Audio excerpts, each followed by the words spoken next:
I was had a bad first round. I actually played my best the first round and was struggling with my putty and putter, and I played with Bob Panasuk, and I kept mentioning to him how he looked so good over the putt, and he came to me the next morning as I was out there practicing, getting ready, and he says, "You know what's wrong with you?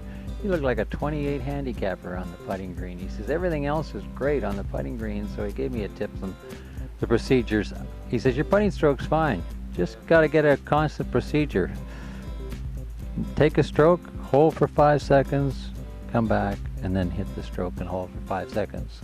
And it worked. It stabilized my putting, stabilized my emotions, and I got to play solid after that. Yes, I felt a little edgy and ready to go, and whether it was something I ate or whatever, but I felt that it wasn't good, so I was cautious for the first while, and then I got 2 birdies in a row and finished with 3 under in the front 9. Well, I always love to see someone who wants to listen and someone wants to get help, and just like Panny helped me, I love showing someone else, and so Steve in the pro shop, I showed him.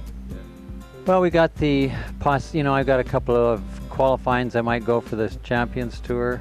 Also, I have the BCPJ coming up in a week, so those kind of conflict a little bit. So if I compete, it's there's always conflicts, but I'll play whatever that's around. I don't mind traveling to Montreal. I went to Alaska before this and here, and then I want to start doing more teaching too. So, well, what I love about playing is that you send your entry fee in, and they accept you.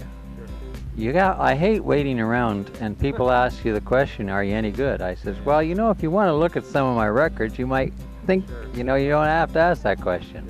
But it's good. Now, I love teaching.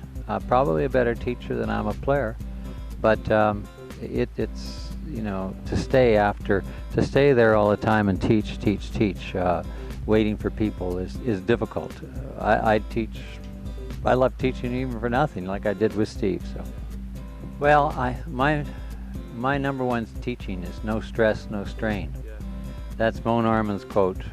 Look at me, he said, look at me, no stress, no strain. George Knudson, you don't golf to relax, you relax to play golf. And that's my basic idea. From them I learned that the muscles cannot perform at their maximum speed unless they're relaxed. It's just like you can't run with tight muscles. You cannot swing with tight muscles. And tightness is a thing that destroys the golf game, the golf swing, the putting stroke, everything. So it's becoming aware of what your body is and how you're performing with how your muscles are during performance.